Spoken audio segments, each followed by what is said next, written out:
Untuk memantau persiapan keberangkatan jemaah haji, telah tergabung produser lapangan CNN Indonesia Kansa Tabrin Dora di Asrama Sukolilo, Surabaya, Jawa Timur. Dora, kalau Anda bisa informasikan pada Senin ini ada berapa kloter yang berangkat dan apakah ada kendala sejauh ini yang mungkin dihadapi oleh para jemaah haji yang akan berangkat dan boleh jadi Dora juga menemukan di lapangan seperti apa kondisinya. Silakan dengan laporan langsung Anda, Dora. Halo, selamat pagi Yuda. Sampai 26 April 2026 sudah ada 16 kloter yang diberangkatkan dari Asrama Haji kelas 1 Surabaya dengan jumlah mencapai 6.075 orang calon haji. Nah, untuk hari ini terdapat 4 kloter yang juga berangkat dari Asrama Haji kelas 1 Surabaya, yaitu kloter 20, 21, 22, dan 23. Sementara untuk 5 kloter lainnya maksud saya, mulai kloter 22 sampai kloter 26 ini akan tiba di Asrama Haji kelas 1 Surabaya. Nah, sejauh ini sudah terdapat 14% jemaah haji yang diberangkatkan dari total perencanaan total jemaah haji yang diberangkatkan dari Asrama Haji kelas 1 Surabaya, yaitu mencapai 43.977 orang. Nah, untuk mengetahui bagaimana kondisi terkini 1 minggu proses pemberangkatan jemaah haji dari embarkasi Surabaya, saya sudah bersama dengan Bapak Muhammad As'adul Anam, Kepala Kantor Wilayah Kementerian Haji dan Umroh Jawa Timur.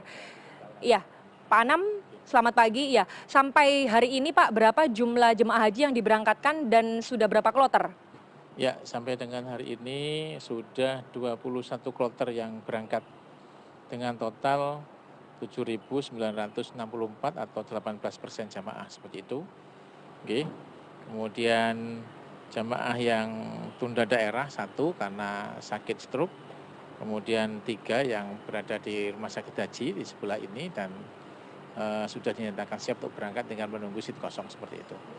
Untuk calon haji yang tadi tunda di daerah, itu posisinya masih berada di daerah atau sudah berada di asrama haji, Pak? Masih di daerah, belum berangkat, karena memang sakit di rumah, seperti itu.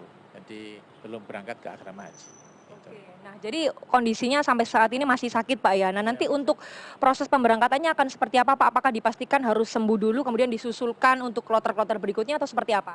Insya Allah mereka menyatakan tunda karena sakitnya stroke, jadi untuk kesembuhan segera itu sangat tidak mungkin, sehingga dari pihak keluarga menyatakan bahwa mereka mundur, insya Allah tunda tahun depan seperti itu. Oh, ditunda tahun depan. Oke, nah artinya untuk mengisi kekosongan itu apakah digeser dengan yang porsi cadangan atau seperti apa Pak? Ya, kita bisa melakukan 2 opsi. Opsi yang pertama adalah menggeser jamaah di belakangnya untuk masuk ke kloter yang kosong itu, atau menaikkan jamaah cadangan untuk kemudian dimasukkan ke dalam jamaah yang siap berangkat seperti itu. Oke, jadi harus bersiap diri juga untuk jemaah haji cadangan ya.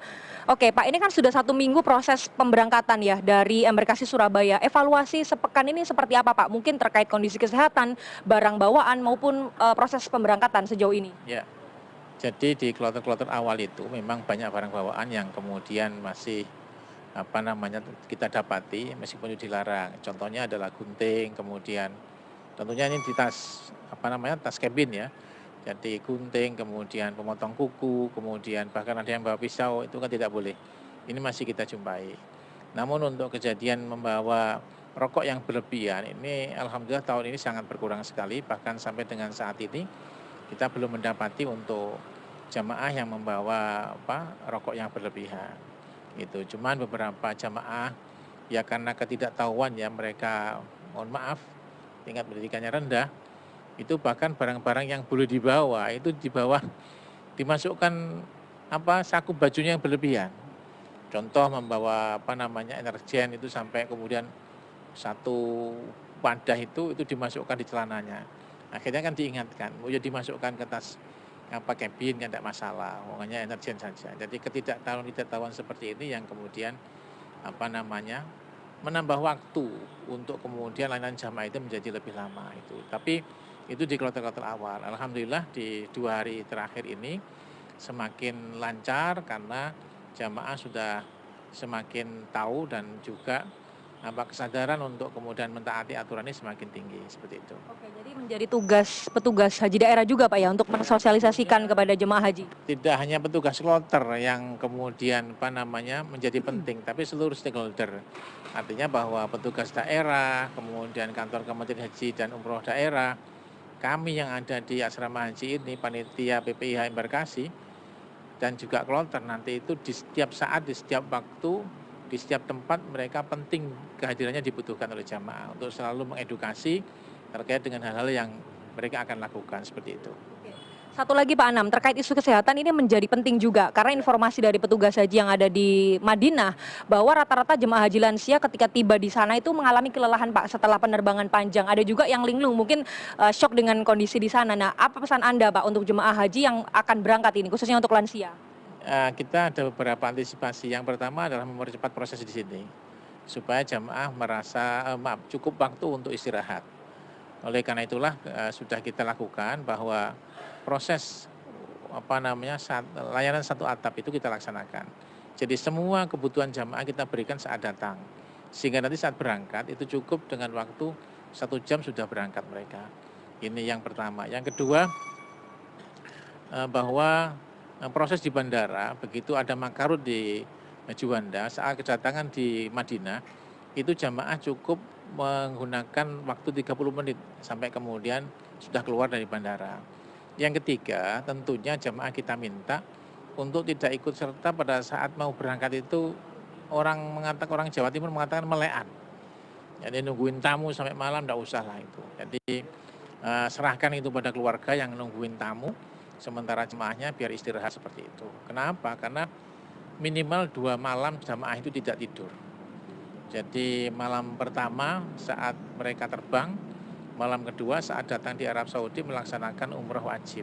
Maka di situ mereka mesti gak tidur itu semalaman. Baru setelah itu mereka bisa istirahat. Apalagi kalau ditambah dengan yang di rumah gak tidur, maka 3 malam dia gak tidur. Ini oleh karena itulah maka harapan kami kepada jemaah ini manfaatkan waktu luang yang tersisa di asrama haji ataupun di penerbangan nanti betul-betul untuk istirahat. Jadi tidak takut kalau kemudian mau pipis di pesawat ya tidak usah pipis saja, nggak usah kemudian ditahan minumnya. Karena salah satu faktor yang kemudian mempercepat kondisi jamaah itu linglung dan sebagainya karena mereka dehidrasi. Oleh karena itulah kita berharap jamaah tetap minum dan sebagainya. Namun demikian juga aspek terkait dengan kebugaran tubuhnya juga dijaga, tidak hanya minum saja seperti itu. Ini ya. Terima kasih Pak Muhammad As'adul Anam, Kepala Kantor Wilayah Kementerian Haji dan Umroh Jawa Timur atas pesan-pesannya. Jadi isu kesehatan menjadi penting. Jadi tadi bisa menjadi catatan misalnya adalah tetap istirahat sebanyak mungkin apalagi saat berada di rumah. Kemarin saya wawancara salah satu jemaah haji yang mengatakan bahwa sudah mendapatkan imbauan bahwa malam sebelumnya diharuskan tidur dan tidak menerima tamu untuk memaksimalkan waktu istirahat, kemudian memperbanyak air minum seperti yang tadi disampaikan agar tidak dehidrasi. Sementara jika saya melihat proses kedatangan maupun pemberangkatan dari asrama haji kelas 1 Surabaya, di sini prosesnya lancar dan cukup memudahkan para jemaah haji. Pasalnya di sini ada sejumlah fasilitas yang disediakan untuk jemaah haji lansia. Misalnya adalah kendaraan listrik, di mana pada tahun ini terdapat 5 unit kendaraan listrik yang disiapkan dioperasionalkan selama 24 jam untuk mengantar para jemaah haji khususnya lansia, misalnya dari gedung pemberangkatan menuju kamar, dari kamar menuju masjid dan sebaliknya. Dan para jemaah haji lansia ini cukup terbantu dengan adanya kendaraan listrik ini karena tidak khawatir akan kehujanan atau kepanasan karena dilengkapi dengan atap dan pelindung yang ada di samping kanan kiri, kemudian juga tidak membuat mereka lelah ketika mereka harus berjalan kaki. Pasalnya untuk kantor atau asrama haji kelas 1 Surabaya ini cukup luas, jaraknya sekitar ratusan meter kalau menuju satu tempat ke tempat lainnya. Kita harap dengan adanya fasilitas ini bisa mempermudah jemaah haji lansia maupun menjaga stamina serta kondisi dan kesehatan jemaah haji khususnya lansia, perempuan maupun penyandang disabilitas. Yuda. Saya Tamarindora, terima kasih untuk laporan langsung Anda, selamat bertugas.